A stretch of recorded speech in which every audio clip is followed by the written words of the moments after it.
He told you that you would be First Lady, and you believed him. Did I not raise you for better? How many times have I told you you have to be what? You have to be what? Twice. What? Twice as good. Twice as good as them to get half of what they have. Sleeping with that. For God's sakes, you know to aim higher. At the very least, you could have aimed for Chief of Staff, Secretary of State, First Lady. Do you have to be so mediocre? That moment wasn't just TV drama. It was the truth, a reality that plays out in boardrooms, offices, and institutions across America. For Black women, being excellent isn't an option. It's a requirement.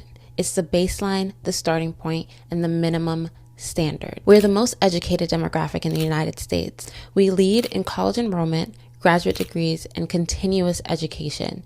We earn the degrees, we break barriers, we outperform the room, we innovate, create, and excel in every field we enter. And still, we're paid less than our white peers, including white women. The wage gap isn't just a statistic. It's a reflection of systemic inequities that persist despite our qualifications. We get passed over for leadership roles, while less qualified candidates, often white men, get promoted instead. Our expertise is overlooked, our voice is silenced, our potential capped by invisible barriers. And why is that? Because mediocrity is protected while excellence is expected. This double standard shapes our entire professional journey. And when you're a Black woman, that protection rarely extends to you. The safety net that catches others seems to have holes precisely where we fall. We're navigating a system built on racism, gender bias, and the need to preserve white male privilege. It's a maze of unwritten rules, implicit biases, and structural barriers designed to maintain the status quo. Being average is a luxury we were never afforded. Instead, we have to be excellent in order to be considered equal, and exceptional to be given a chance. Hello everyone, welcome to my channel. My name is Ai. Thank you so much for clicking on this video. So we're just gonna get right into the point because I have a lot of things to say, okay? Today we're gonna be talking about why Black women are not allowed to be mediocre. Now, to start things off, we really have the strong Black woman archetype to blame for this. And you know what I'm talking about. We are beginning to say we have to begin to move on a united, collective level and destroy the root of our oppression. The strong Black woman archetype is a cultural stereotype that portrays Black women as inherently resilient, self-sacrificing, emotionally stoic, and endlessly capable. She can take anything. She handles business. She is mother, and she never breaks. On the surface, it might seem like something that's empowering, but really, if you look beneath the surface, it's very dehumanizing and can bring a lot of issues. So where did this archetype come from in the first place? During slavery, Black women were seen as laborers first and humans second. The myth of strength was used to justify overworking and abusing them. In this time, Black women were forced to give birth to more enslaved people. They were treated like livestock. Their ability to endure childbirth and return to labor quickly was seen not as resilience, but as evidence that they weren't fully human.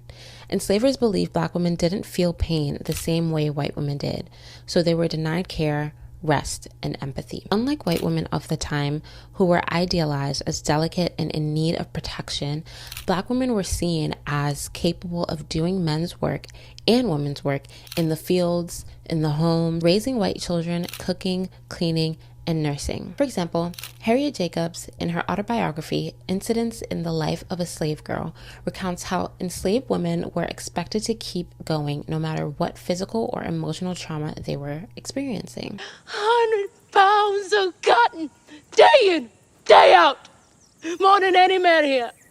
One of the most well-known examples of this is Dr. J. Marion Sims, the so-called father of modern gynecology.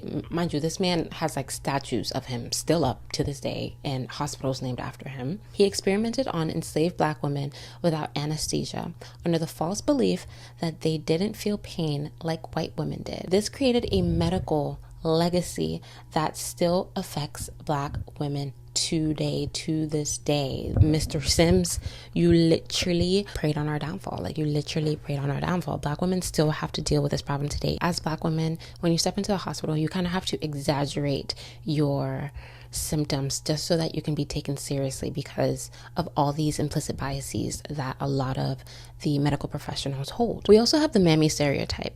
This is the happy, loyal Black woman who cares for the white family.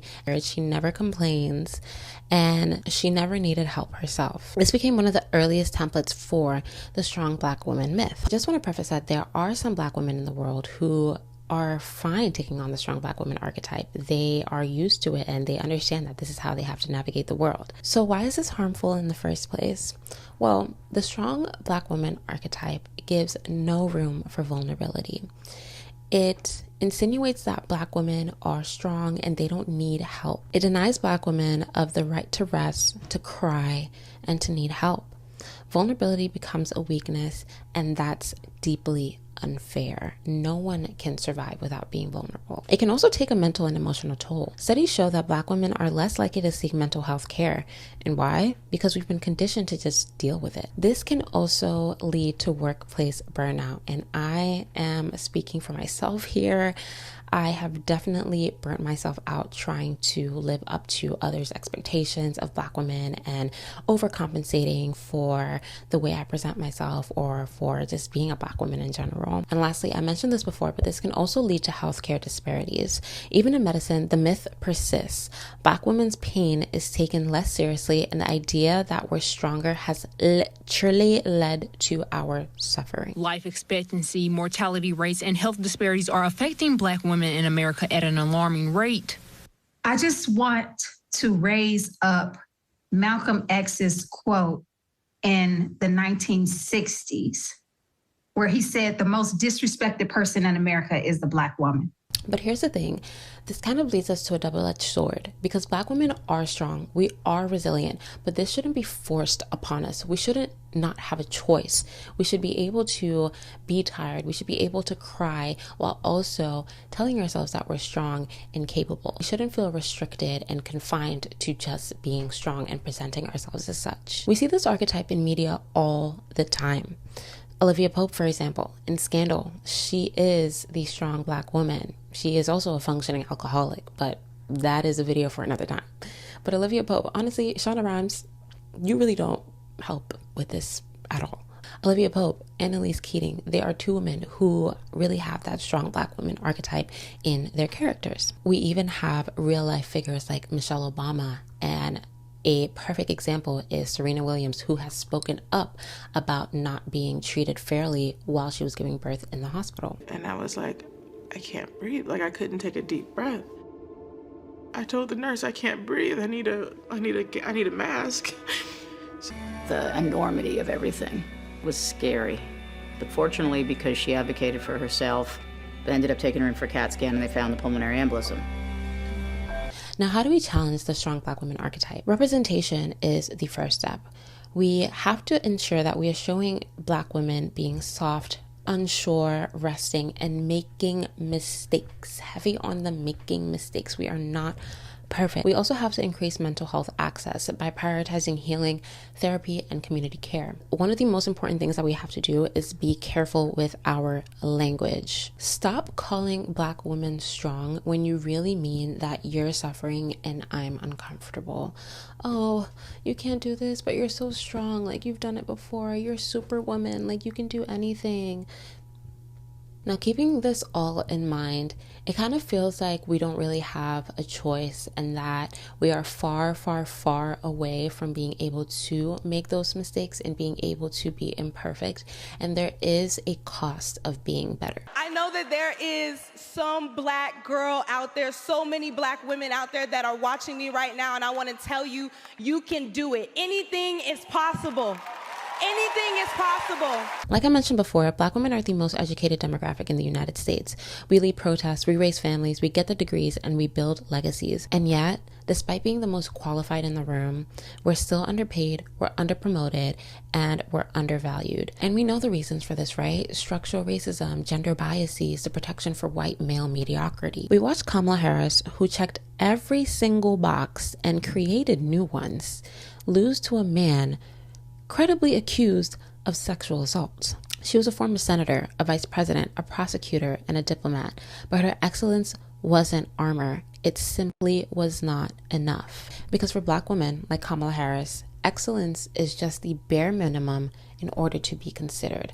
Ultimately, she lost because she's a genocidal freak, but not keeping that in mind. We even have the online influencer space. Influencers have been taking a hit from this too. Just recently, there was a conversation surrounding Black influencers and how they are not paid nearly as much as their white counterparts. I grossed $768,000 in 2024. Ooh, Black creators are not making this. Black creators are not making this at all, bruh. And I am honestly kind of tired of people not being transparent. If you can show me a single Black creator that has made $700,000 with less than 1 million followers on here, I literally will be gagged beyond my mind. That does not happen. When I had less than 1 million followers, I was not even making a third of what Brandon made last year. Like, Black creators are getting paid dust. I'ma just let y'all know straight up. And I'm so glad that we're talking about this, because my entire influencing and music career up until this point has been a series of me getting scammed, getting played, feeling like, what more do I have to do to be paid fairly when people who have the same amount as me or even less have been making 5 and 10 times more than me? Sometimes you have to choose between just being a Black woman and being the Black woman that brands want to see. If you're a Black woman entering the content creation space, there's an 80% chance that you're gonna have to choose between being yourself or being a high fashion content luxury Black creator, a curated lifestyle. And although that is one group of Black women you see every single day, and you may complain and say that they are doing too much, not themselves, nobody really acts that way. You actually just might not know them. But I'm here to talk to you about the brands that will try to force you to be in that category when you know you don't fit that category. Black women creators are setting trends, they're creating culture, and they're doing more with less and still getting paid less than their white counterparts. You see a white creator with average content getting sponsorships, going on brand trips, moving to their 5th loft high-rise in New York City for the year, and yet you'll see Black creators who have more followers, who have better engagement, getting close to nothing. These women are better editors, they're better storytellers, they're literally better at everything, but they're not seeing as much result as their white counterparts. I will say though, there are Black women who are exceptions to this. For example, Monet McMichael, she is doing well for herself, but she is not mediocre in the slightest. There's also Clark Peoples, who was honestly getting some, I wouldn't call it backlash, but people were coming at her because they were like, oh yeah, the only type of person who is being really successful and is a Black creator and is maybe making as much money as her white peers is Clark Peoples, and people were attributing this to the fact that she's palatable to white people. You guys never get tired of saying dumb shit on the internet, and it's crazy to me, but like, listen, you do you. I do think the conversation about the racial pay gap that exists in the creator economy is really, really important. So I'm gonna help you out by letting you know the reason why I have a 7-figure business and bought a $1.5 million house at 23 is not because I'm palatable to white people. I made the most money I've ever made last year in 2024, where every other fucking video I swear was about the election or about white people voting for Trump or poor white people, racism, white influencers saying the N-word. Like, I've never shied away from any content or topic that's important to me as a Black woman, but I've still been able to make 7 figures because I have been absolutely exceptional since the first day I came on this app. The conversation is not about, well, this Black influencer is making this because of that. It's about the fact that all of the Black New York City influencers, all of the Black influencers, period, have to be extraordinarily exceptional to get the certain platform, the numbers, the teams, the managers that our white counterparts get, who have even less followers than we do or less interesting content or who are doing less work simply by virtue of just being white and being themselves and being the predominant culture and just everything that is like glamorized and platformed online. Leaving ignorant comments like this is part of the problem, because I need everybody to understand every Black creator has to be extraordinarily exceptional to get the same opportunities or even be maybe recognized for remotely the same opportunities as our white counterparts who are not similarly exceptional. Well, I do see where people are coming from with this take. I think there's a few things to consider with Black women who are successful and kind of have a proximity to white people.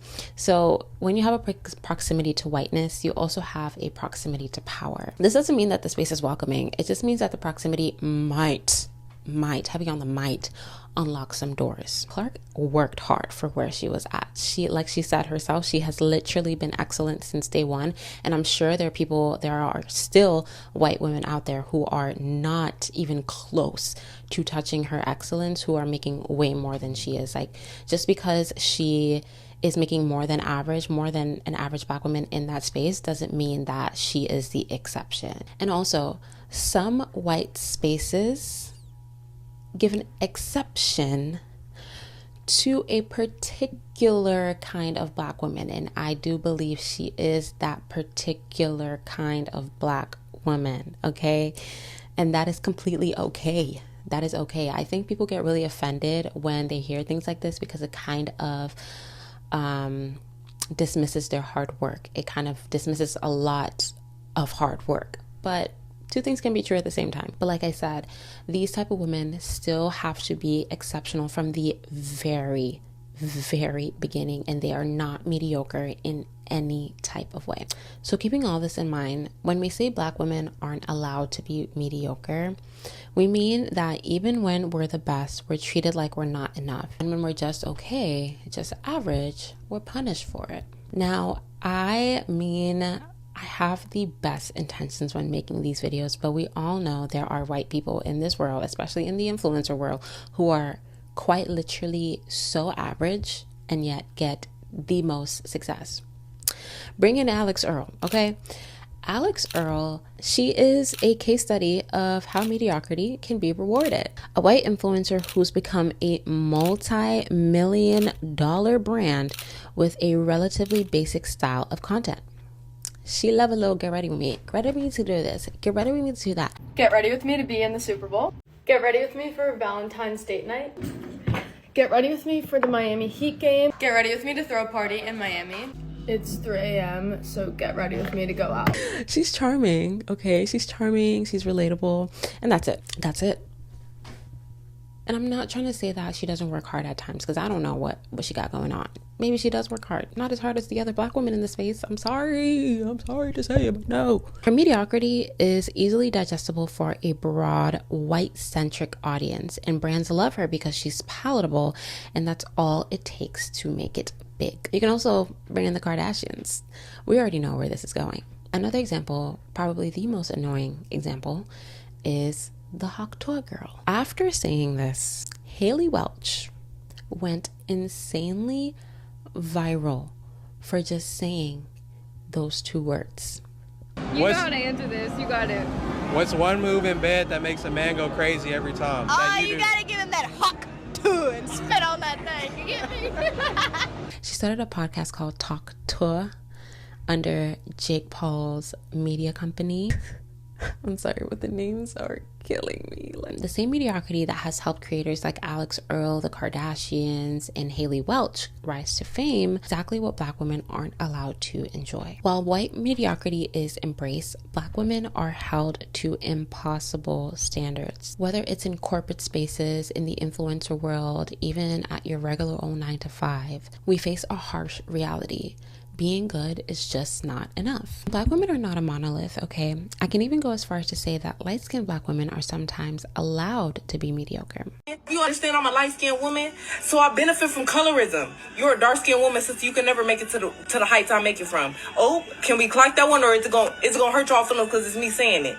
Can we be real for once and let's clock everything? And there's a reason for this. Obviously, it's their proximity to whiteness. From the moment Black women were enslaved, our beauty, worth, and humanity have been measured by how closely we align with Eurocentric standards. The lighter you were, the more acceptable you became in the eyes of white society, and that idea still permeates today. Throughout history, this internalized hierarchy has shaped everything from access to resources to media representation. In the era of slavery, light-skinned women were often given roles that kept them out of the fields. They were seen as more valuable and more appropriate for roles inside of the house. Think about how often light-skinned women are given the opportunity to be just like everyone else, whereas dark-skinned Black women are put into specific boxes. You can see this easily in media, right? You have lighter skinned women who are maybe more likely to be casted for regular roles or not race related roles, whereas dark skinned women have to be casted for roles that have to do with their race and emphasize their otherness. We also have internalized colorism to blame for this. This division is not just external, it has been internalized by many of us in the Black community. From childhood, we're conditioned to seek out the lighter skinned, more Eurocentric ideals of beauty, leading darker skinned individuals, especially women, to feel like their natural beauty is somehow inferior. We are told from an early age that we must go beyond our natural selves to be seen as acceptable or worthy of love and respect. She's the smart child. Because she is white. Okay, show me the dumb child. And why is she the dumb child? Because she plays. Well, show me the ugly child. And why is she the ugly child? Because she plays. Show me the good-looking child. And why is she the good-looking child? Because she likes skinny. And this hyper excellence is not just about ascending in your roles or moving up top. It is quite simply a means of survival. The messages are clear. Be more, be better, or be invisible. And honestly, this isn't about discrediting the success of light-skinned women, because they still too have to at least be not just average, they have to be at least good at what they do. I mean, look at Beyonce, for example. She's not just good, she's not just excellent, she's quite literally the best. And yet, she is still overlooked at times. For example, she just got her Artist of the Year recently, when all the previous years before, she was overlooked. And what sucks most about this is that not only are we Black, but we are women. Some of us are Muslim, some of us are disabled, some of us don't have as much advantages as others do. Double homicide.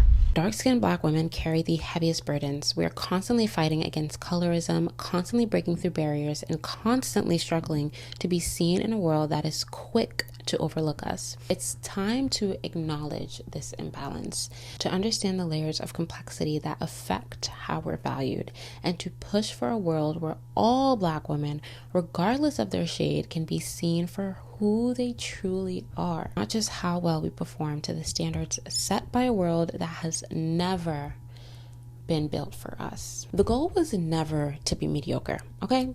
Who wants to be mediocre? Who wants to be average? Everyone wants to excel in their own way, right? And we never asked for that.